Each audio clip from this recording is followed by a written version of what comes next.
लग्नाचे दागिने म्हणजे श्रीमंत पेशवाई दागिने, नाशिकचे सुप्रसिद्ध सराफ मयूर अलंकार सराफ।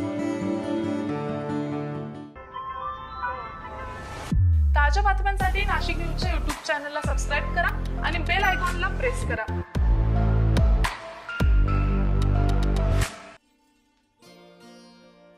विधानसभा निवडणुकीच्या प्रचारासाठी अवघे काही दिवस आता शिल्लक राहिलेले असताना नाशकात चांगलाच राजकीय राहाडा झालेला आहे। महायुती आणि महाविकास आघाडीचे कार्यकर्ते एकमेकांमध्ये भिडल्यानं तणावपूर्ण परिस्थिती नाशिकमध्ये आज निर्माण झाली। महाविकास आघाडीच्या कार्यकर्त्यांनी पैसे वाटप केल्याचा आरोप महायुतीच्या कार्यकर्त्यांनी केलाय, तर महायुतीच्या कार्यकर्त्यांनी हल्ला केल्याचा, वाहन फोडल्याचा आरोप महाविकास आघाडीकडून करण्यात आलेला आहे। हे प्रकरण आता थेट पोलीस ठाण्यापर्यंत जाऊन पोहोचलेलं आहे। नाशिक पूर्व मतदारसंघाचे राष्ट्रवादी काँग्रेस शरदचंद्र पवार पक्षाचे उमेदवार गणेश गीते यांच्या कारवर हल्ला झाला। हा हल्ला भाजपच्या कार्यकर्त्यांनी केल्याचा आरोप गणेश गीतेंचे कार्यकर्ते करत आहेत।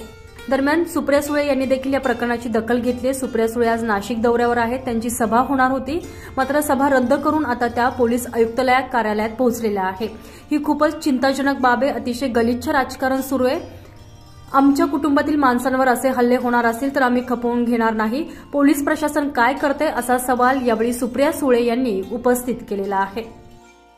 धमकी दिली जाते, भर सभेतून भारतीय जनता पक्ष महिलांना धमकी देता कुठला चाललंय, कुठे नेऊन ठेवलाय महाराष्ट्र देवेंद्र फडणवीसांनी आणि भारतीय जनता पक्षाने। त्यांनी जरूर आमच्या बॅग चेक करावे, हे रडीचा डाव आहे आणि ते कधीतरी भाषणांमध्ये मान्य करतात की रडीचा डाव खेळतात। त्याच्यामुळे आम्हाला सवय झाली, विरोधी पक्षात असला की त्याला आईस कर, आईस म्हणजे बर्फ नाही, income tax, CBI, ED, ice. विरोधा पक्षांवर अन्याय करायचा, घाबरायचे असेच उद्योग करतात, ते रडीचा डाव आहे त्यांचा। तुमच्या चॅनलवरनं दाखवतायत कौल आमच्याकडून, तुमचे सगळे चॅनल दाखवतात। आणि हा मुद्दा इलेक्शनचा नाही, हा आमच्या सगळ्या उमेदवारांच्या सुरक्षिततेचा प्रश्न आहे। त्याच्यामुळे आज मला विचारला तर आमचे उमेदवार, त्यांचे बंधू गोकुळ, त्यांची आई यांच्या सगळ्यांवर माझी मागणी आहे की त्यांना सुरक्षितता द्यावी आणि आमच्या कुठल्याही महाविकास आघाडीच्या महाराष्ट्रातल्या कुठल्याही उमेदवाराला जर त्यांच्या केसालाही धक्का लागला तर देवेंद्र फडणवीस आणि भारतीय जनता पक्ष आपको जवाब देना पडेगा। कारण का या सगळ्याला फक्त आणि फक्त ते जबाबदार आहेत। कारण का मला सांगा, सत्तेच्या लोकांची हिंमतच कशी होती आमच्या लोकांवर असा अन्याय करायचे आणि गाड्या फोडताय।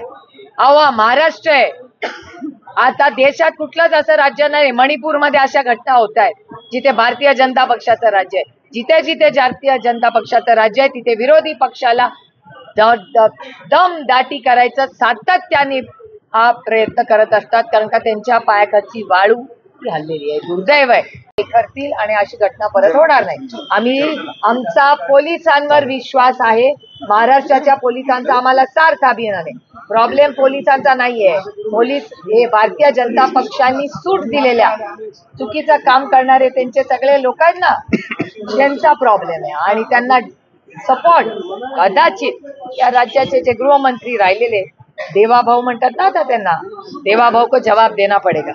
ओके, थँक्यू ताई, थँक्यू। आणि संविधानाचा आम्हाला सार्थ अभिमान आहे। ते गुंडागर्जी या भारतीय जनता पक्ष आणि त्यांच्या सगळ्या या कॅन्डिडेट्सने सुरू केली, दुर्दैव आहे आणि त्याचा मी जाहीर निषेध करतो। नाही, मी थांबल्या पाहिजे, मी गृहीत नाही धरत आहे। आपण महाविकास म्हणते की अशा गोष्टी तातडीने थांबल्या पाहिजे असं म्हणते मी। अजून 3 ते 4 दिवस आम्ही काय सांगणार, आम्ही शांततेच्या मार्गाने, आम्ही संविधान करूनच काम करतो। प्रॉब्लेम आमचा नाहीये, प्रॉब्लेम सत्तेत असलेल्या भारतीय जनता पक्ष आणि त्यांच्या मित्र पक्षाचा आहे। आम्ही ना असलं गलिच्छ राजकारण कधी केलं आणि कधी करणारही नाही। संजय परमार, नाशिक न्यूज, नाशिक।